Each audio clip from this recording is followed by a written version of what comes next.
namatay ang igsuon ni Marta o ni Maria nga si Lazaro suod ni Hesus. Og nganong namatay man kay sa dihang ilang gipadad-an og notice pahibalo si Hesus nga grabe ang hilanat or sakit ni Lazaro, si Hesus wa moadto. Nagpabilin pa siyag mga 3 ka adlaw dito sa laing lugar.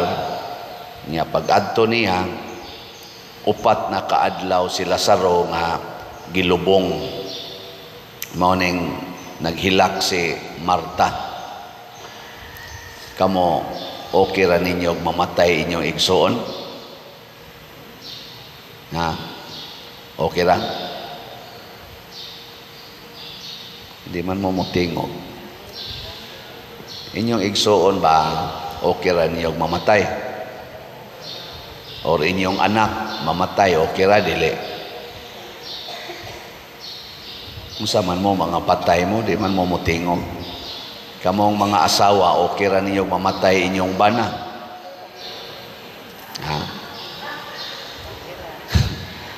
Kamong mga bana okay ra ninyog mamatay inyong asawa?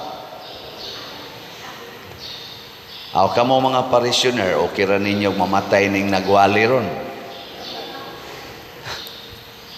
Unsa wa mo itubag? Kamo no klaro jud kayo mo nga giharian mo siyawa. Ngano man, di man ka maong mutubag. Matud pa ni Hesus, pangutan-on gani mo, ingna gyud nga oo kun ang imong pasabot, oo, nga ingna sang dili kun imong pasabot dili. Way tunga-tunga kay kana kunong tunga-tunga sama anang di mutingog iya na nasiyawa. Sige atong usbon. Okay ra ninyo mga asawa nga mamatay inyong bana?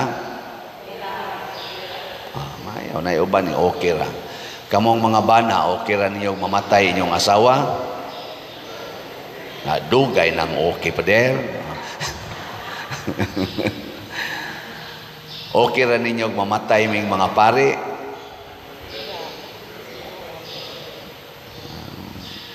Wa mo'y klaro eh.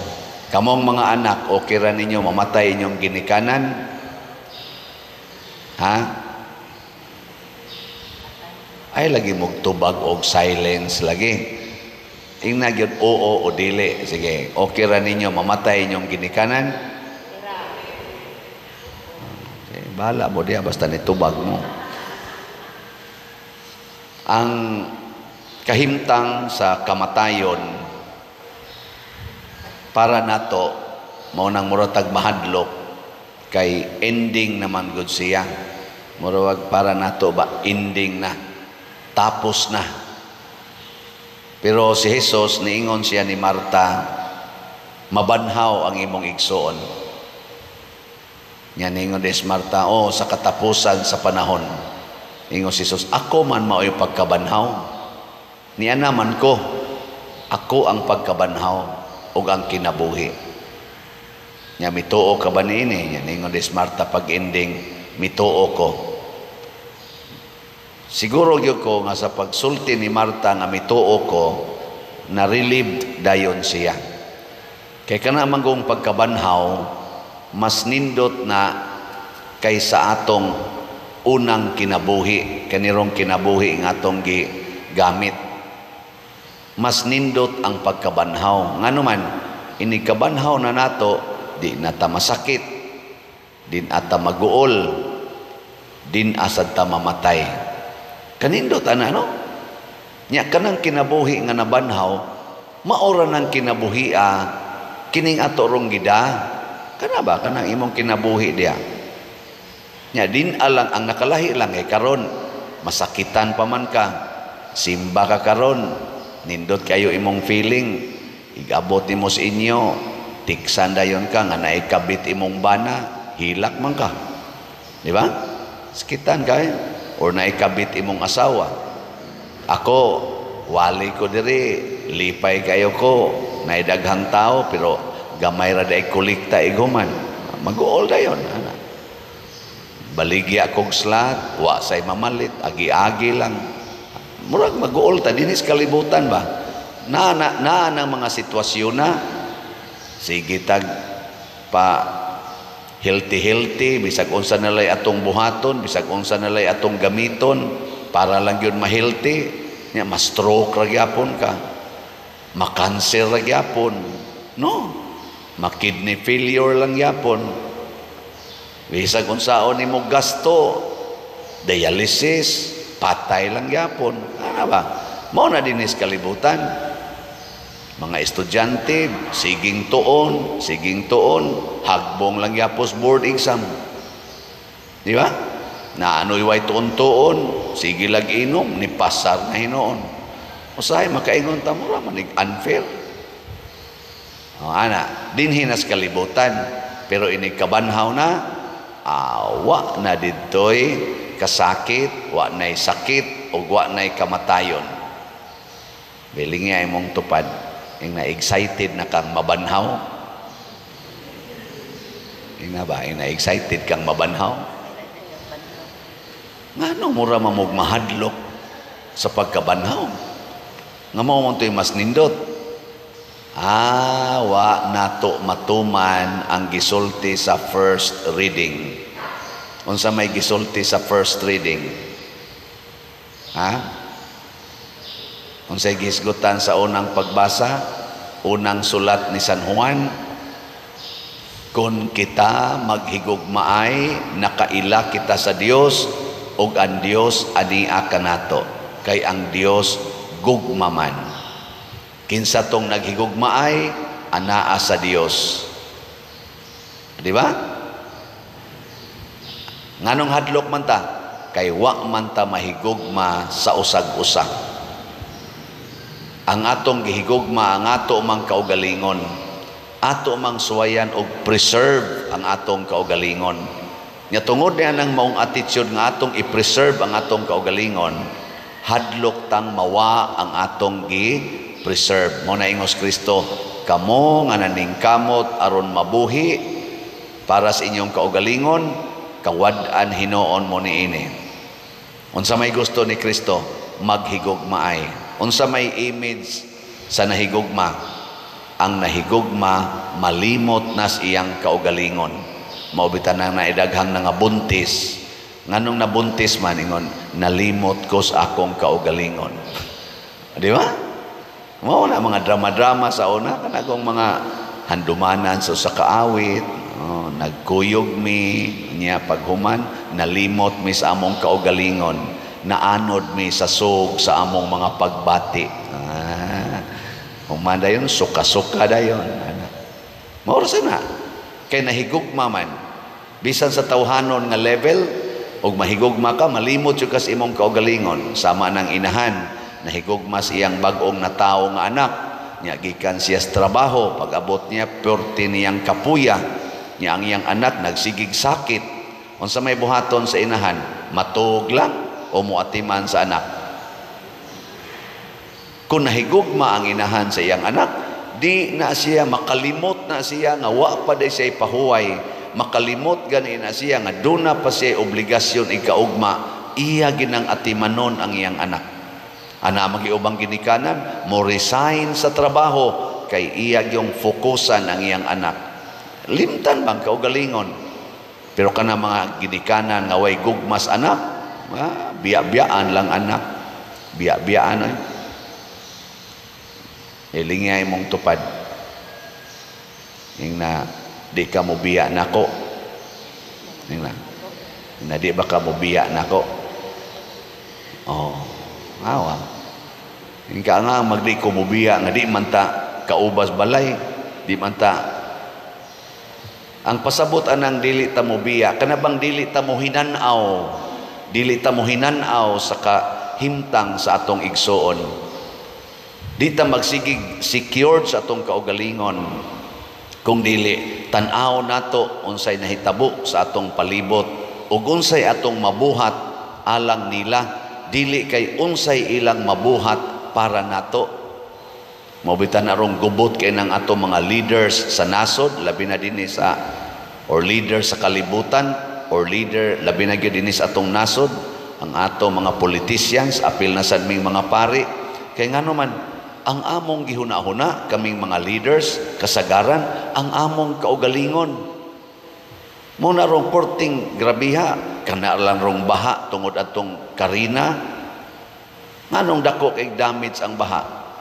Nga naaman tay dagko kay budget para ana tungod kay ang gihuna-huna sa mga leaders ang ilang kaugalingon. Ambot nagamit bagyod kaha ang tinuod nga amount nga gipagawas para ni anang maong project nga flood control, nagamit bagyod kaha sa tinud-anay nga paggamit.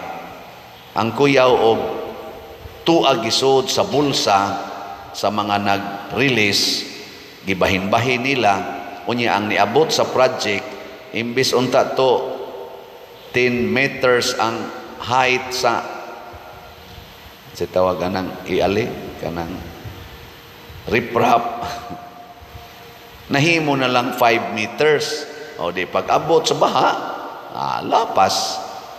Di ba?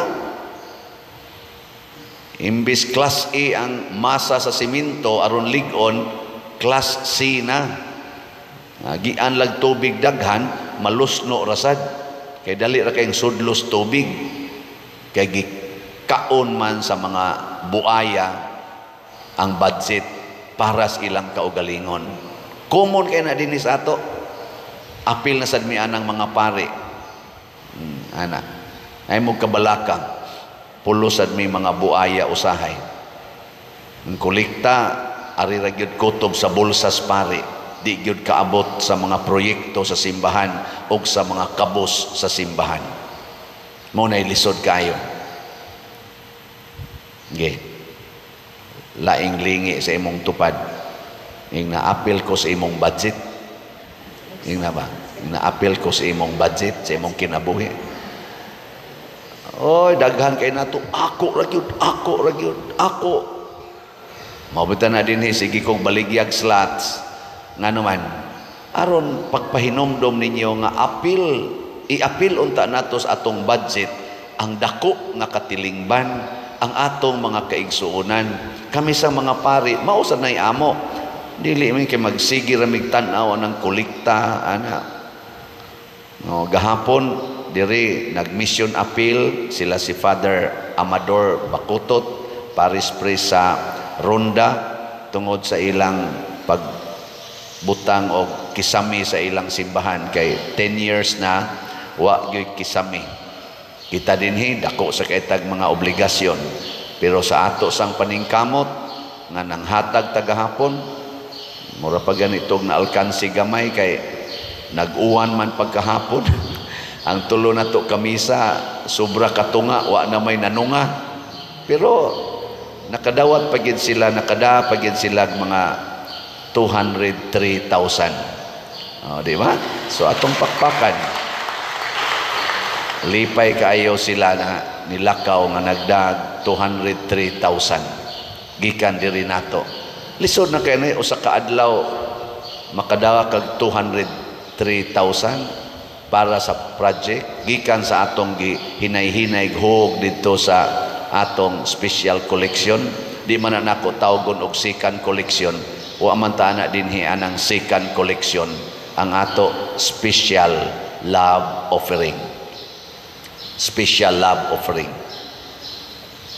Kapobre na to dinhi, wa pa man ganini mahurot ato mga slots, pero naatay pagpakighiusa sa laing mga parokya nga mas nagkinahanglan pa kay kanato.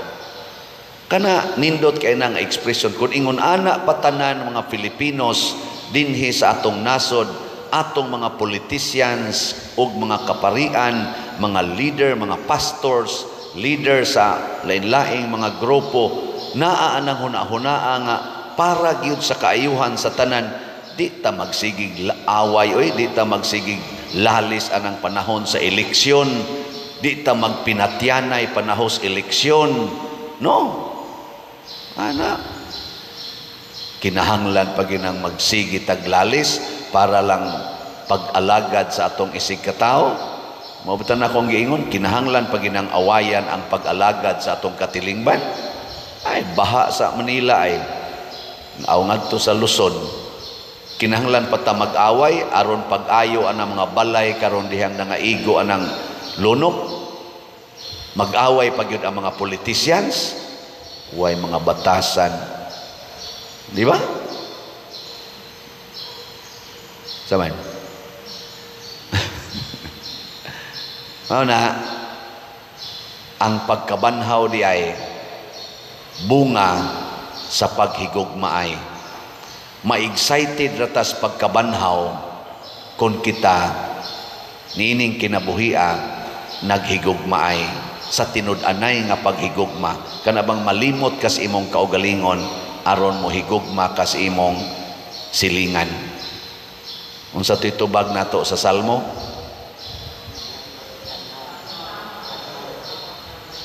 Ha?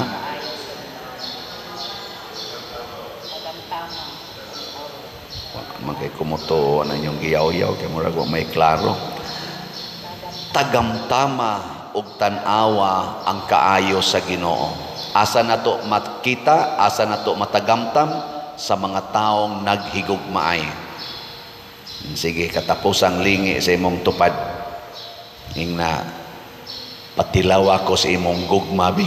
Ingna napatilaw ako sa imong gugma. Ay, daghan na kayrong wa katilaw sa gugma sa silingan. Daghan na sang asawa wa nakatilaw sa gugmas bana or bana wa nakatilaw sa gugmas asawa. Daghan na sang mga ginikanan nga wa katilaw sa gugmas ilang mga anak kay tuan na las computer o mga gadgets. Daghan sang mga anak nga wa nakatilaw sa gugmas ilang ginikanan. Pangutana, nakatilaw pa mo sa gugma sa inyong parish priest? Ako, wa pa kay ko katilaw sa inyong gugma kay naapay slot nga nahibilin. Og mahurot ni ninyo palit, awa na. Murag makaingon ako, wala na akong hahanapin pa. So, palit mo ha, patilaw ako sa inyong gugma. Palit mong slots. Wa pala ko'y update karon to nung tingbon ini ka kuan sunod adlaw.